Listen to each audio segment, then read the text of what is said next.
আজকে আমি আর আমার বোন সারা দিন ঘুরেছি। প্রথমে গুড়গাঁও গেছিলাম, তারপরে লাজপতনগরে গেলাম একটা বিশেষ কাজে। ওখান থেকে লাঞ্চে আমরা সাবওয়েতে গেলাম।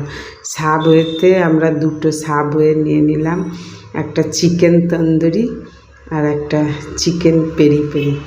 অনেক দিন পরে গেছি সাবওয়েতে, দারুণ সময় কাটালাম আজকে আমরা।